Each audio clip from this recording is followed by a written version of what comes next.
जब से फ़ोन आया था, दिमाग ने जैसे काम करना बंद कर दिया था। सबसे पहले तो खबर सुनकर विश्वास ही नहीं हुआ, लेकिन ऐसी बात भी कोई मजाक में कहता है क्या भला? फिर कांपते हाथों से किसी तरह दिवाकर को फ़ोन लगाया। दिवाकर भी सुनकर सन्न रह गए। मैं अभी मौसी के यहाँ जाऊँगी, मैंने अवरुद्ध कंठ से कहा। नहीं, तुम अकेली नहीं जाओगी। और फिर हर्ष का भी तो सवाल है। मैं अभी छुट्टी लेकर आता हूँ, फिर हर्ष को दीदी के घर छोड़ते हुए चलेंगे। दिवाकर की बात ठीक ही थी। हर्ष को ऐसी जगह ले जाना उचित नहीं था। मेरा मस्तिष्क भी असंतुलित हो रहा था, हाथ पैर कांप रहे थे, मन में भयंकर उथल पुथल मची हुई थी। मैं स्वयं भी अकेले जाने की स्थिति में कतई नहीं थी। पर इस बीतते जा रहे समय का क्या करूं? हर गुजरता पल मुझ पर पहाड़ बनकर टूट रहा था। दिवाकर को बैंक से यहाँ तक आने में आधा घंटा लग सकता था। फिर दीदी का घर दूसरे छोर पर, वहाँ से मौसी का घर 5-6 किलोमीटर की दूरी पर। उनके घर के पास ही अस्पताल है, जहाँ प्रशांत अपने जीवन की शायद आखिरी सांसें गिन रहा है। कम से कम फ़ोन पर खबर देने वाले व्यक्ति ने तो यही कहा था कि प्रशांत ने जहर इतनी अधिक मात्रा में खा लिया है कि उसके बचने की कोई उम्मीद नहीं है। जिस प्रशांत को मैंने गोद में खिलाया था, जिसने मुझे पहले पहल छुटकी के संबोधन से पदोन्नत करके दीदी का सम्मानजनक पद प्रदान किया था, उस प्रशांत के बारे में इससे अधिक दुखद मुझे क्या सुनने को मिलता। उस समय मैं बहुत छोटी थी, शायद 6-7 साल की, जब मौसा और मौसी जी हमारे पड़ोस में रहने आए। उनका ममतामय व्यक्तित्व देखकर यह ठीक ठीक याद नहीं है कि क्या कारण था कि मुझे उन्हें देखकर मौसी संबोधन ही सूझा। यह उम्र तो नासमझी की थी, पर माँ पिताजी के संवादों से इतना पता तो चल ही गया था कि मौसी की शादी हुए 2-3 साल हो चुके थे और निसंतान होने का उन्हें गहरा दुख था। उस समय उनकी समूची ममता की अधिकारिणी बनी मैं। माँ से डांट खाकर मैं उन्हीं के आंचल में जा छिपती। माँ के नियम बहुत कठोर थे। शाम को समय से खेलकर घर लौट आना, फिर पहाड़े और कविताएं याद करना, तत्पश्चात ही खाना नसीब होता था। उतनी सी उम्र में भी मुझे अपना स्कूल बैग जमाना, पानी की बोतल साफ करना, अपने जूते पॉलिश करना, आज सब काम स्वयं ही करने पड़ते थे। 2 भाइयों की इकलौती छोटी बहन होने से भी कोई रियायत नहीं मिलती थी। उस समय माँ की कठोरता से दुखी मेरा मन मौसी की ममता की छाँव तले शांति पाता था। मौसी जब तक उदास स्वर में मेरी माँ से कहा करती थीं, बस यही आस है कि मेरी गोद भरे, बच्चा चाहे काला हो या कुरूप, पर उसे आँखों का तारा बनाकर रखूंगी। मौसी की मुराद पूरी हुई, लेकिन बच्चा न तो काला था, न कुरूप, मौसी की तरह उजला और मौसाजी की तरह तीखे नाक-नक्श वाला। माँ बाप के साथ साथ मोहल्ले वालों की भी आँख का तारा बन गया। मैं तो हर समय उसे गोद में लिए घूमती फिरती। प्रशांत कुशाग्र बुद्धि निकला। मैंने उसे अपनी कितनी ही कविताएं कंठस्थ करवा दी थीं। तोतली बोली में गिनती पहाड़े कविताएं बोलते प्रशांत को देखकर मौसी निहाल हो जाती। माँ भी ममता का प्रतिरूप, तो बेटा भी उनके स्नेह का प्रतिदान अपने गुणों से देता जा रहा था। हर साल प्रथम श्रेणी में ही पास होता। चित्रकला में भी अच्छा था। आवाज़ भी ऐसी कि कोई भी महफिल उसके गाने के बिना पूरी नहीं होती थी। मैं उससे अक्सर कहती, ऐसी सुरीली आवाज़ लेकर किसी प्रतियोगिता के मैदान में क्यों नहीं उतरते भैया। मैं उसे लाड से कभी कभी भैया कहा करती थी। मेरी बात पर वह एक क्षण के लिए मौन हो जाता, फिर कहता, क्या पता मैं उसमें प्रथम ना आऊं। तो क्या हुआ, प्रथम आना जरूरी थोड़े ही है। मैं जिरह करती, लेकिन वह चुप्पी साध लेता। बोलने में विनम्रता, चाल में आत्मविश्वास, व्यवहार में बड़ों का आदर सम्मान, चरित्र में सोना। सचमुच हजारों में एक को ही नसीब होता है ऐसा बेटा। मौसी वाकई समय की बलवान थीं। माँ के अनुशासन की डोरी पर स्वयं को साधती मैं विवाह की उम्र तक पहुँच चुकी थी। एमए पास थी, गृह कार्य में दक्ष थी। इसके बावजूद मेरा विवाह होने में खासी परेशानी हुई। कारण था मेरा दबा रंग। प्रत्येक इनकार मन में टीस सी जगाता रहा, पर फिर भी प्रयास चलते रहे और आखिरकार दिवाकर के यहाँ बात पक्की हो गई। इस बात पर देर तक विश्वास ही नहीं हुआ। बैंक में नौकरी, देखने में सुदर्शन, इन सबसे बढ़कर मुझे आकर्षित किया इस बात ने कि वे हमारे ही शहर में रहते थे। माँ से, मौसी से और खासकर प्रशांत से मिलना जुलना आसान रहेगा। पर मेरी शादी के बाद मेरी माँ और पिताजी बड़े भैया के पास भोपाल रहने चले गए, इसलिए उनसे मिलना तो होता पर कम होता।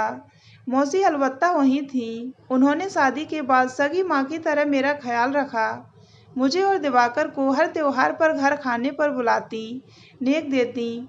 प्रशांत का पीईटी में चयन हो चुका था। वह धीर गंभीर युवक बन गया था। मेरे दोनों सगे भाई तो कोसों दूर थे। राखी व भाई दूज का त्योहार इसी मुँह बोले छोटे भाई के साथ मनाती। स्कूटर की जानी पहचानी आवाज़ आई तो मेरी विचार श्रृंखला टूटी। दिवाकर आ चुके थे। मैं हर्ष की उंगली पकड़े बाहर आई। कुछ कहने सुनने का अवसर ही नहीं था। हर्ष को उसकी बुआ के घर छोड़कर हम मौसी के घर जा पहुँचे। घर के सामने लगी भीड़ देखकर और मौसी का रोना सुनकर कुछ भी जानना बाकी न रहा। भीतर प्रशांत की मृतदेह पर गिरती, पछाड़ें खाती मौसी और पास ही खड़े आंसू बहाते मौसा जी को सांत्वना देना सचमुच असंभव था। शब्द कभी कभी कितने बेमानी, कितने निरर्थक और कितने अक्षम हो जाते हैं। पहली बार इस बात का एहसास हुआ।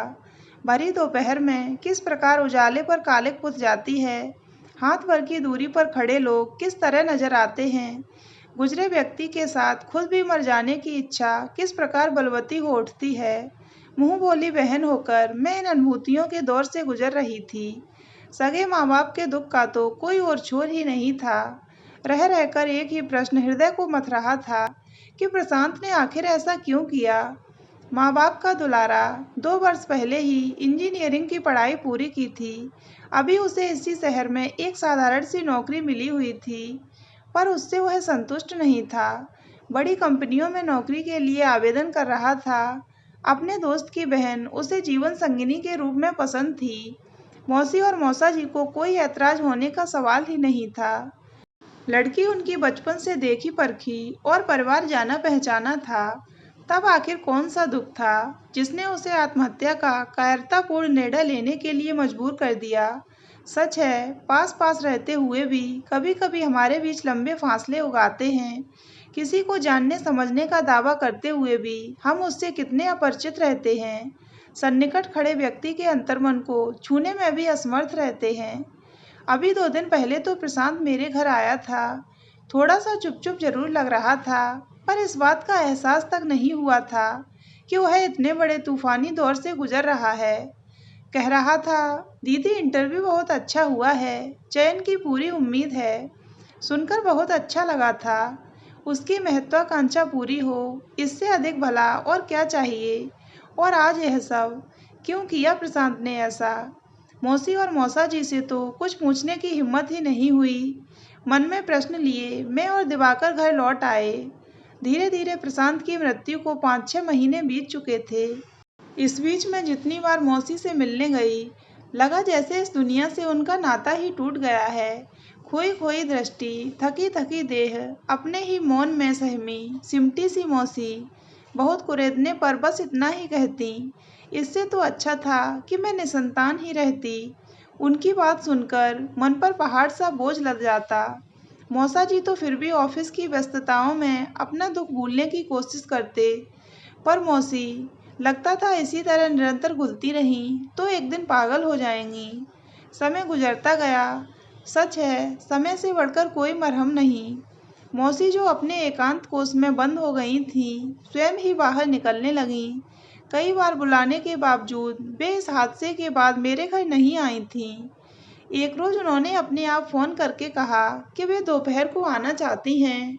जब इंसान स्वयं ही दुख से उबरने के लिए पहल करता है, तभी उबर पाता है। दूसरे उसे कितना भी हौसला दें, हिम्मत तो उसे स्वयं ही जुटानी पड़ती है। मेरे लिए यही तसल्ली की बात थी कि वे अपने आप को सब प्रयास संभाल रही हैं, समेट रही हैं। कभी दूर न होने वाले अपने खालीपन का इलाज स्वयं ढूंढ रही हैं।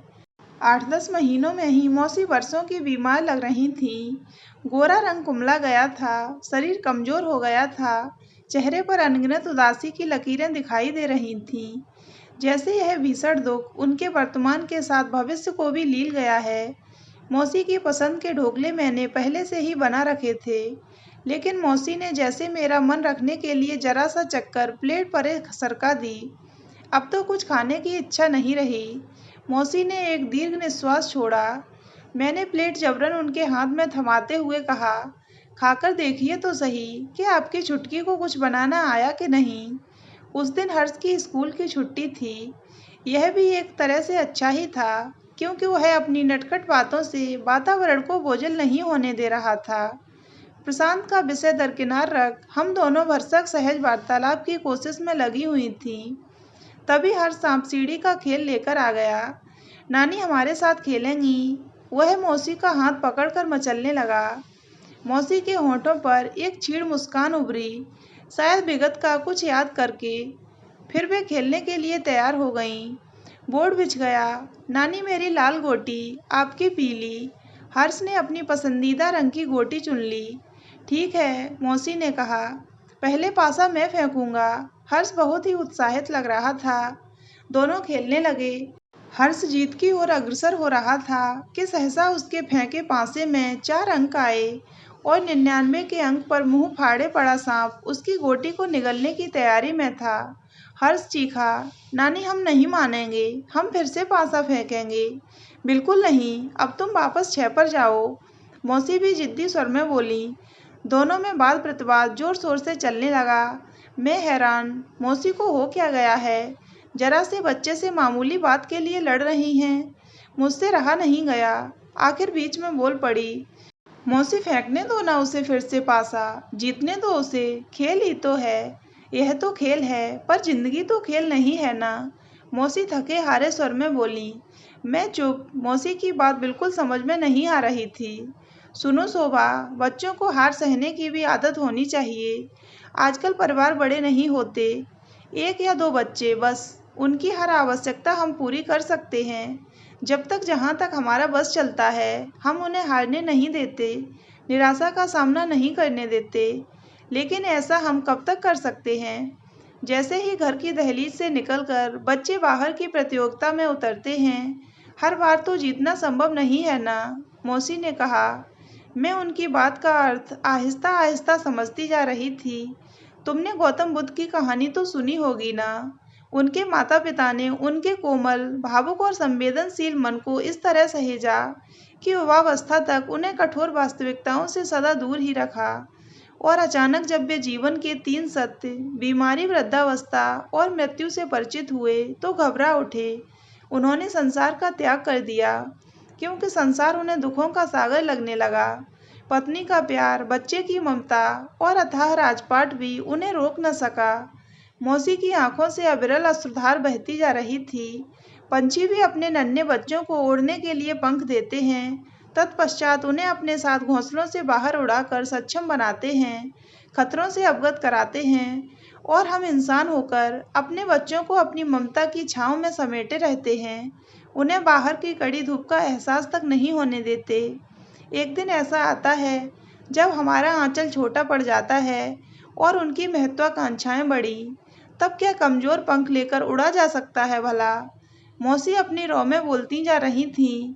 उनके कंधे पर मैंने अपना हाथ रखकर आर्द्र स्वर में कहा, रहने दो मौसी, इतना अधिक न सोचो कि दिमाग की नसें ही फट जाएं। नहीं, आज मुझे स्वीकार करने दो। मौसी मुझे रोकते हुए बोली, प्रशांत को पालने पोसने में भी हमसे बड़ी गलती हुई। बचपन से खेल खेल में भी हम खुद हार कर उसे जीतने का मौका देते रहे। इकलौता था, जिस चीज़ की फरमाइश करता फौरन हाजिर हो जाती। उसने सदा जीत का ही स्वाद चखा।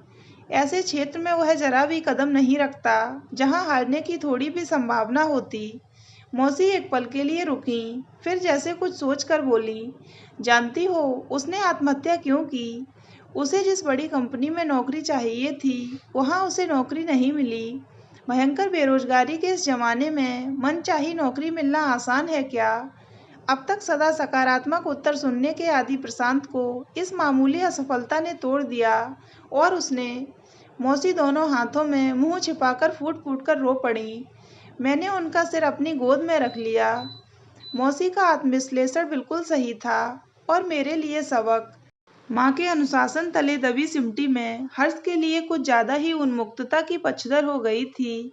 उसकी उचित अनुचित हर तरह की फरमाइशें पूरी करने में मैं धन्यता अनुभव करती, परंतु क्या यह ठीक था? माँ और पिताजी ने हमें अनुशासन में रखा, हमारी गलतियों की आलोचना की, बचपन से ही गिनती के खिलौनों से खेलने की, उन्हें संभाल कर रखने की आदत डाली, प्यार दिया पर गलतियों पर सजा भी दी, शौक पूरे किए पर बजट से बाहर जाने की कभी इजाज़त नहीं दी। सब कुछ संयमित, संतुलित और सहज। शायद इस तरह से पलने बढ़ने से ही मुझ में एक आत्मबल जगा। अब तक तो इस बात का एहसास भी नहीं हुआ था, पर शायद इसी से एक संतुलित व्यक्तित्व की नींव पड़ी। शादी के समय भी कई बार नकारे जाने के बाद भी मन ही मन दुख तो होता था, पर इस कदर नहीं कि जीवन से आस्था ही उठ जाए। मैं गंभीर होकर मौसी के बाल उनकी पीठ सहलाती जा रही थी। हर्ष विस्मय से हम दोनों की इस अप्रत्याशित प्रतिक्रिया को देख रहा था। उसे शायद लगा कि उसके ईमानदारी से न खेलने के कारण ही मौसी को इतना दुख पहुंचा है, और उसने चुपचाप अपनी गोटी 99 से हटाकर 6 पर रख दी और मौसी से खेलने के लिए फिर उसी उत्साह से अनुरोध करने लगा। तो दोस्तों, अगर आपको ये कहानी अच्छी लगी हो तो वीडियो को लाइक करें और हमारे चैनल को सब्सक्राइब अवश्य करें।